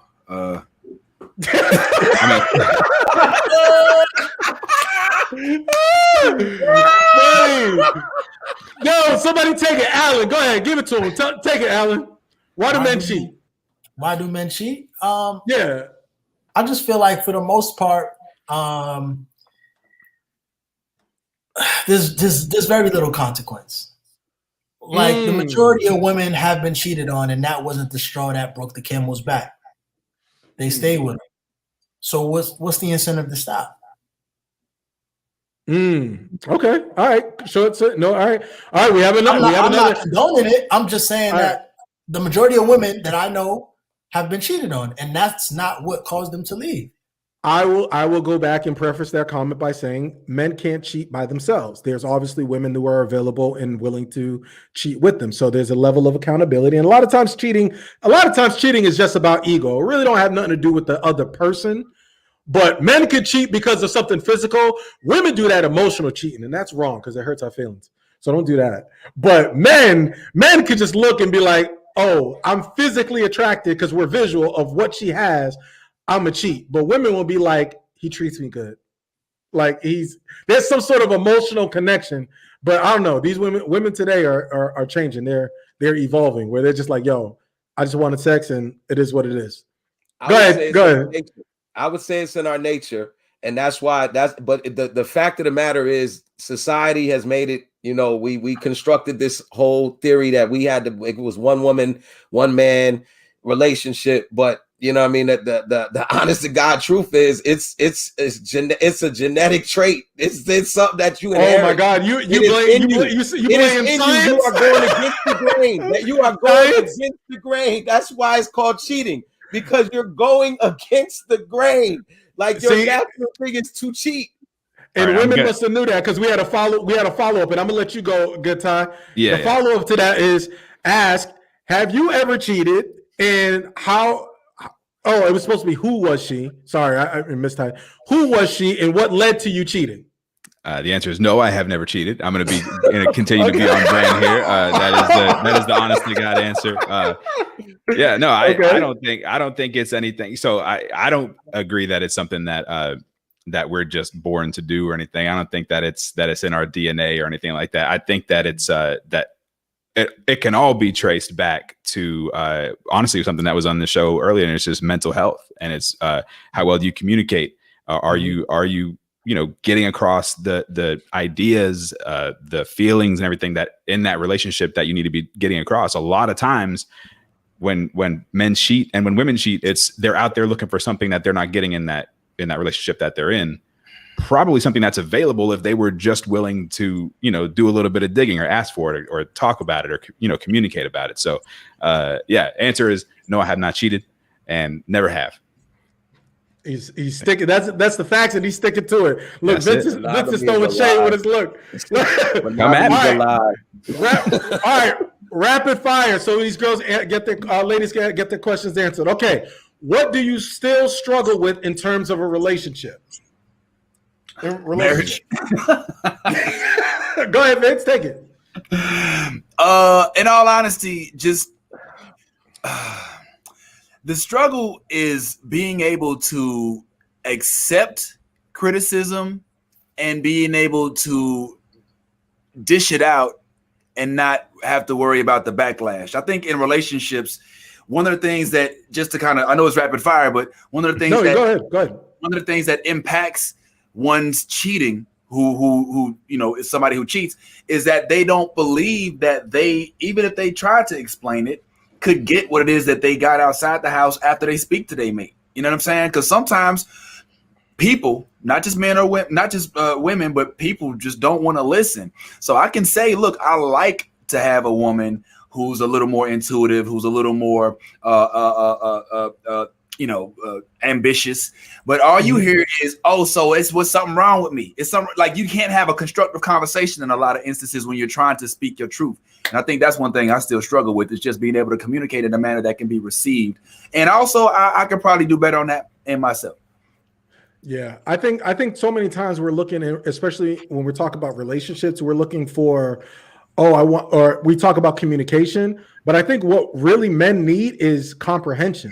Like sometimes you can communicate with anybody, right? But if you're not with somebody who can actually comprehend, and I'm talking about both ways, right?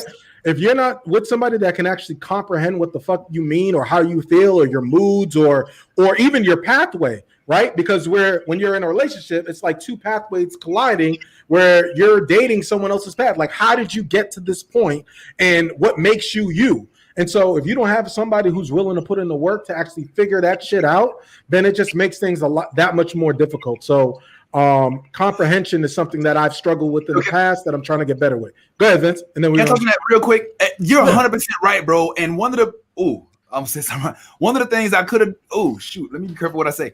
Because the Holy Ghost, he got the spirit. Yeah. Right. But you're so right. They don't sell women on Amazon, at least non-inflatable ones. You know what I'm saying? So the fact of the matter is, you do sometimes have to choose between being alone and being with the perfect person, because sometimes you have to strike every box, but every box doesn't carry the same weight. Like, I look down my box at my, at partners I've had, my girlfriends and my, wives, whatever. And, beautiful, absolutely. Smart, hello. Able to cope with conversation, yes. But that understanding, that comprehension, that's like 3 boxes, TJ. Like, that's a huge deal, because that fucks up everything else. Like, a chick will get uglier the less she understands. And I don't mean ugly just from a physical aspect, but I mean just in general. So you said a mouthful with that, bro. I just wanted to tap on that. Appreciate that. Hey, I'm gonna answer this one real quick. It says, do men check out other women while in relationship? Yes. Moving on. No disagreement. Yeah. We said men are visual. I'm trying to look to see any other ones. It says, if your wife cheats on you, is that a deal breaker? Shit, I'm not married, but I would like to, as a single guy, I would say yes.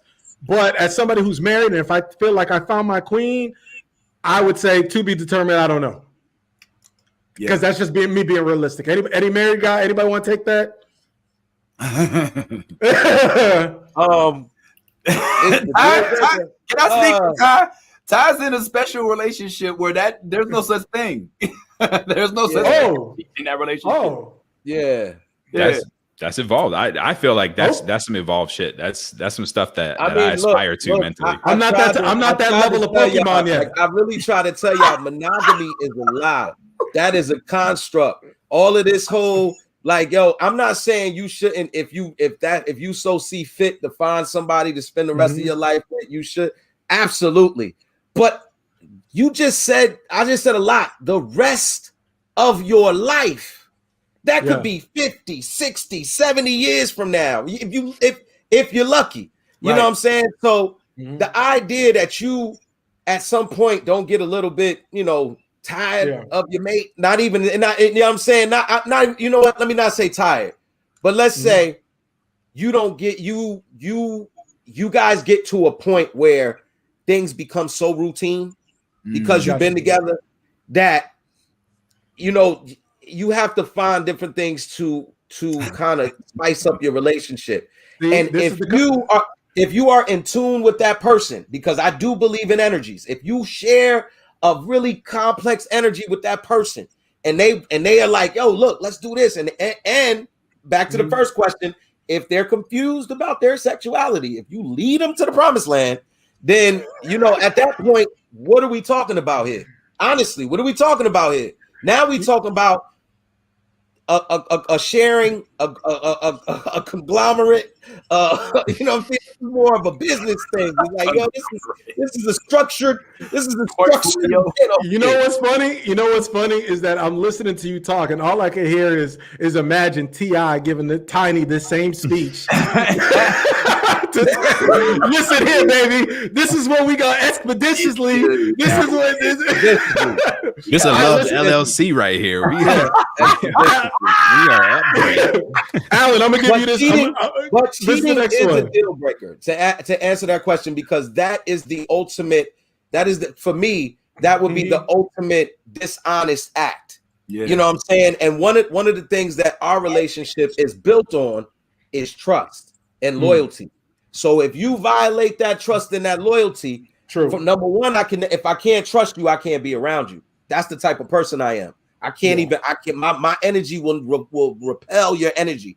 It won't be nothing that I gotta do. Your fakeness is just gonna get pushed out of my life. And so that's why it's important that whatever relationship you're in, communication, to me, as well as the comprehension. Of course, you need to understand what a person's talking about, but communication is important beyond anything else, because if you can get that person to see your vision, and you can see that person's vision, y'all really don't got nothing to argue about except what? Maybe like leaving the toilet seat up. You know what I'm saying? Like, you left the toilet seat up again. Oh, that's all right. You know what I mean? Like, come on. Yo, we got two more, and then we're gonna go to moral of the story. All right, women ask, how long does it take a man to realize he wants to marry someone? I'll put marry. I'll say let's keep it that way, marry, because in a relationship is different. But how long? I don't know. I can't really answer this one, but I don't think it takes no 3 years. I'll just say that. But anybody else want to take that? Alan, anybody? You on mute? You muted. I said we got two married brothers on this panel. Let's ask them. That's that Ray J. You see that Ray J shit? You see that repellent shit? You took this shit off mute to say that, man. God damn.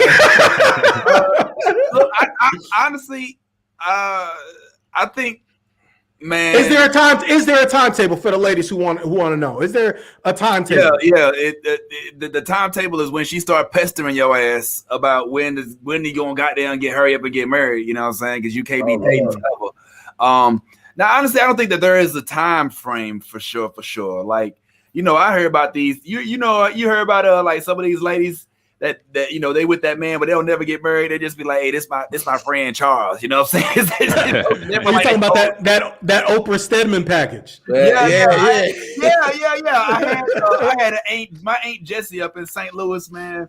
Yo, she never got married. She just had a friend. It was always a friend. You know what I'm saying? It's my friend Charles, y'all. It's my friend Charles. So I don't know. Honestly, I don't think that is the time frame. And I want to just stress to the ladies, because a lot of them, a lot of people who want to get married, in all honesty, I think are more enamored with the thought of marriage and the wedding itself, especially when it comes to the young lady and those that are brought up on Disney movies. The wedding sometimes will supersede the actual marriage. I can honestly say, like, Ty has such a solid marriage because it's literally so open. There's no like when he says like you cheat, then you out. That's because like I don't want to speak for him, Yeah, but you know what I mean. Like, I'm not gonna really elaborate too much on that. We can talk about that. Okay. But, shout out to the Soapboxx OnlyFans conversation. Yeah. But I will say this: subscribe down. Yeah. For me, I came from a lot of broken relationships prior to meeting my wife. And so I had a prerequisite. I was like more like, we got to be together 5 years, a minimum of 5 years before we even contemplate marriage. And the reason being, because if you know women and you know men, you never know a person till you live with them.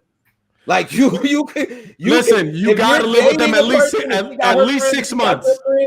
You don't really know her like you think you do. You know what I'm saying? Like 6 months at least. Live together. So that to really gather if this is the person that you really want to spend the rest of your life with. Because that is, like, again, a big statement. When you say the rest of your life, you don't know what you're signing up for. That could be 80, 90, 70, 60 years. And you got to be with that same person.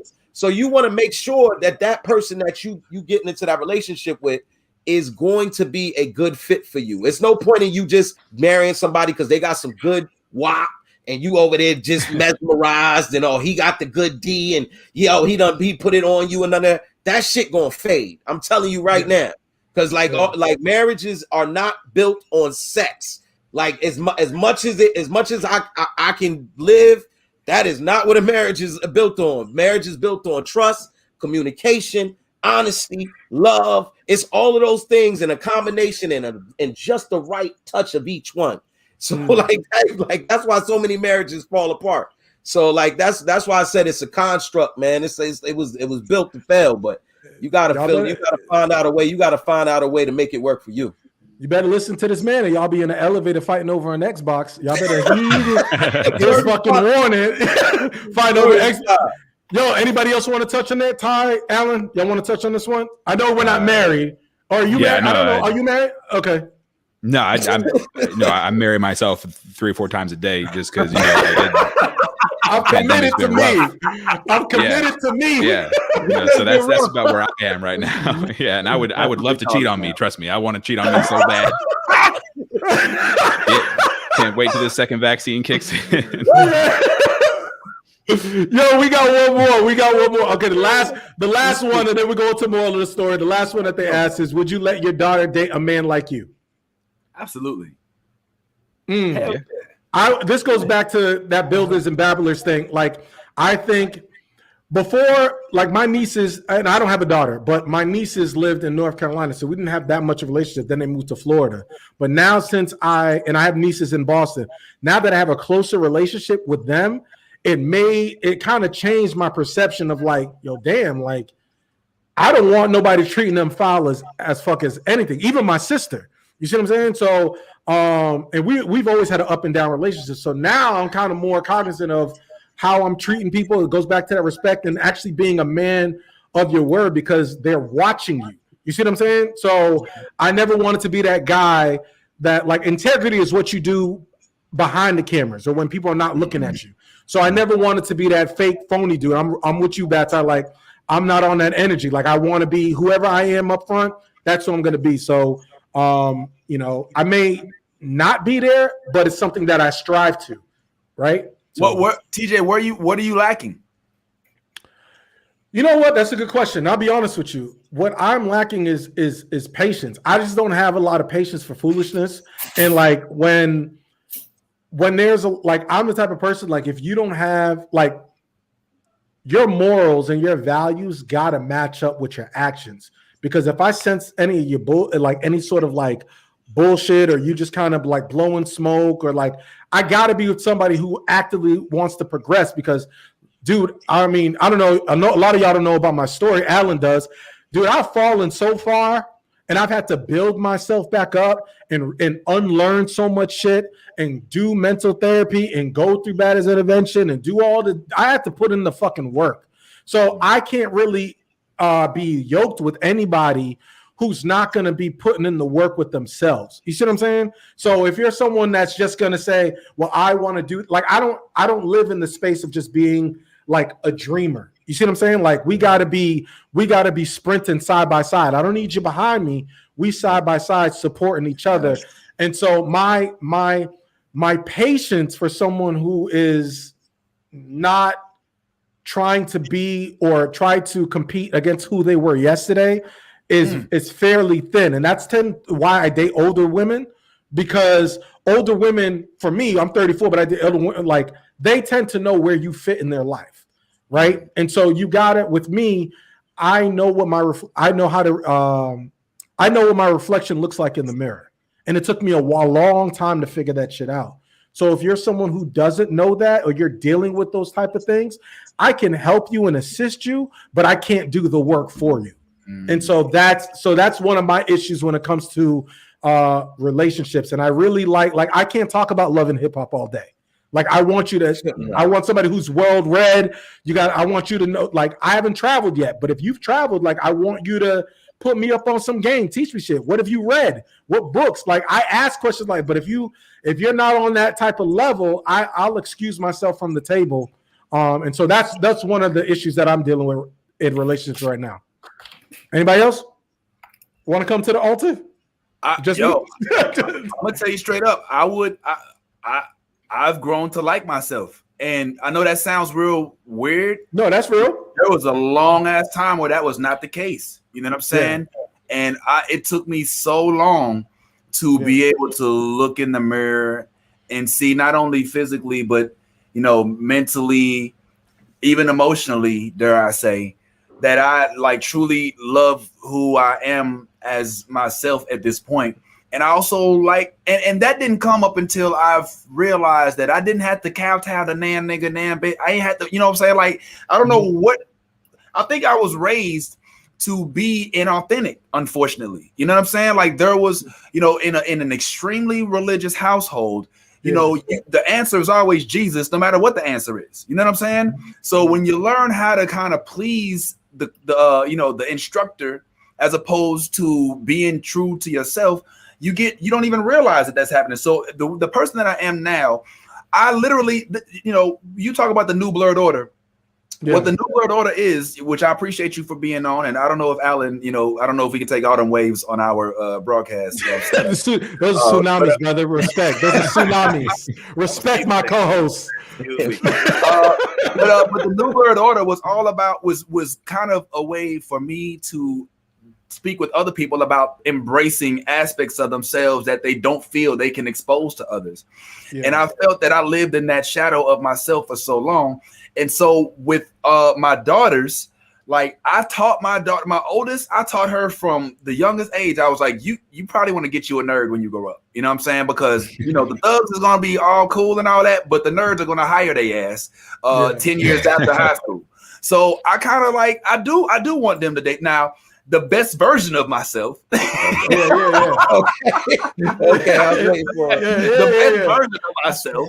Yeah. But somebody like me, you know, an educated brother who's into the community, who's unapologetically geeky if necessary, who embraces his differences and will be honest with you whether or not you really want to hear the truth or not. And I think that's admirable. And I think Ty, even though he said he wouldn't, I think he would do the same thing. Well, but mine is, the reason I said I wouldn't is because I'm way too strong-willed, and that's what like what I don't want to put that type of pressure on my daughters.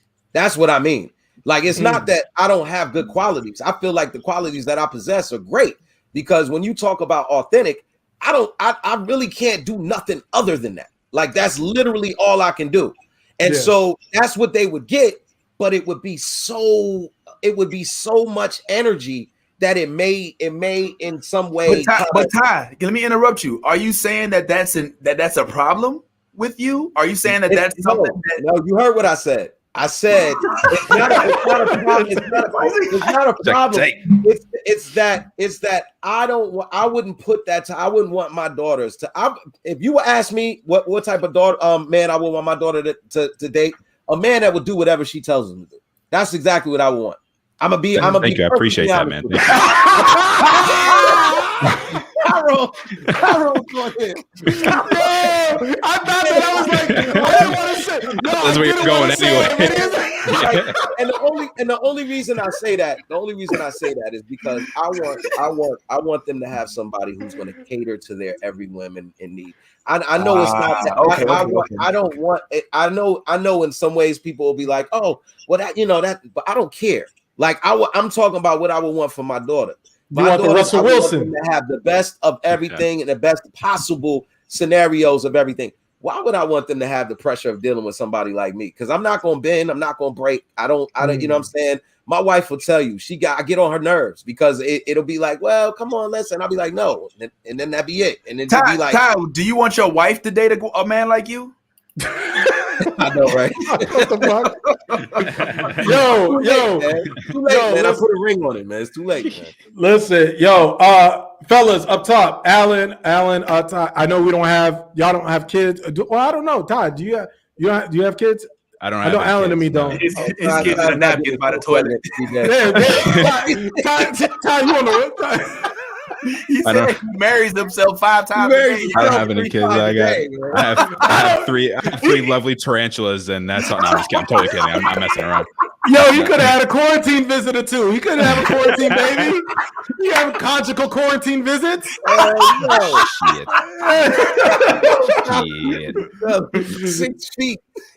Listen, yo. Yeah. Hey, everybody, look, on the Soapboxx Podcast, we have a segment on our show. It's a reoccurring segment. We call it Moral of the Story. It's our episode. It's our time, your time, to basically put a bow on this entire conversation, about 30 to 60 seconds to let everybody know what your final thoughts are and plug anything you need to plug. So I'm going to go ahead so y'all know how it's done. I'm going to start with Alan. Alan, give me your moral of the story, my brother. Oh, man, moral of the story. Today is just self-growth. Make sure you're able to look yourself in the mirror in the daytime and the nighttime. And you don't necessarily have to love what you see at the moment, but as long as you are working towards being the person that you love to wake up and see every morning, that's all it is. There's no such thing as perfect, but there's always such a thing as improvement. So that's the moral of the story. Self-love and improvement. Yes, sir. Yes, sir. Hey, good time. What's your moral of the story, man? And once again, thank you and appreciate you for coming on to the Soapboxx Podcast, my brother. Thank you. It was a lot of fun, man. Thank you for having me. Come on anytime. Moral of the story for me, get consent. If it's not yes, it's no. Right. That's it. That's real. That's real. That's it. If it's not yes, it's no. That's real. Hey, man, if the comedy thing don't work out, you need to just go to law school because that was just. He's like, as our soapbox advisor, he just get consent. Did she say yes? Then she fucking said no. That's pretty much it. Appreciate you, man. Hey, Bad Ty, what's your moral of the story, man? As always, thank you so much for joining the Soapboxx Podcast. Appreciate you coming on, brother. Of course, TJ, it's my pleasure, man. Moral of the story is look deeper than the constructs, look deeper than the things you're told. Do your own research, like look into things, be vigilant, be wary of those things that people want to lead you to believe, and you know what I'm saying, you gotta just, you know what I'm saying, use your own judgments. You know what I'm saying? You can't go on based on that what everybody says, because you know what I mean? Like people gonna give you whatever they're gonna give you. So at the end of the day, just do your deep dives, man, and just be vigilant and go out there and research whatever you need to really know about. And that's it. That's my moral of the story today. That's what's up, man. Hey, appreciate that. Hey, and also because y'all didn't plug it, and I know Vince, just to let you know, you have a show. Make sure you plug your show in May, right? In May, the Star Wars show. Oh yeah. What are you talking about? Look, man, I'm a fan. Yes. I'm talking to you, Vince, and everybody. You, Yeah, Ty, these good time. niggas ain't into this shit, bro. They want us to fail, bro. These niggas don't get the moral of the story. we know you gonna do it, man. We know Hold on. All right. Oh, Vince, appreciate you coming on the show. Let me go ahead, give you your moral of the story. You got too close, man. I ain't got the moral of the story is don't trust TJ. He out here trying to go ahead, man. We good. I'm just playing, man. That's all. All right, go ahead. The moral of the story is don't trust Texas quarterbacks. Don't trust niggas from Atlanta in elevators. Don't trust light-skinned niggas with ponytails or a very large beard. No. The moral of the story is be, as I say on the NBO, your own authentic self. And if that's good enough, you don't ever have to change or wonder if you did something or did something wrong, because you know deep down that your authentic self, if it has integrity, then no matter what somebody says about you, then when the truth comes to the light, then all should be clear. So, and also the moral of the story is check out the New Blurred Order on Saturday mornings with your coffee, tea, and wake and bake. On Facebook.com/New Blurred Order, YouTube, as well as Instagram. And come check us out on our live show at the Geek Easy in Orlando, May the 6th, as in Return of the 6th. It's a Star Wars themed show for Black people like me, TJ, Ty, and I don't know about Alan, man. He seemed too cool. You know, he got a bike in his background, you know, and he's with a bike in his background. Appreciate you. Listen, y'all, let me see if this works. There we go. My moral of the story is this. Listen, as y'all can tell by this episode, I had a lot of fun. This is something that we've talked about for a long time. Actually, we've never had an all-male panel or podcast. Listen, manhood is a team sport. So stop trying to think that you can go through this journey alone. Like, you need a team. You need a squad. You need people to have your back. Even if it's in a professional space or even in the podcast space. We had a lot of different comedians and different people who are podcast hosts. It ain't about competition. It's iron sharpens iron. So you guys know Mikasa is Sukasa. My platform is your platform. And we definitely appreciate each and every one of you guys coming on. Oh, and we had one of the ladies said, "Hey, I'm ready to hear this." Well, you late, but we appreciate you tuning in on the playback. So shout out to Soapboxx. Shout out to Soapboxx Nation. Listen, for Alan, for Jesse, for Vince, for Good Ty, for Bad Ty, for Javonni, for Evan Berke, for TJ Chatman. This is the Soapboxx Podcast. We appreciate y'all. She said she had to work. It's okay. We good. You good, sweetheart. We love our people on Soapboxx Nation.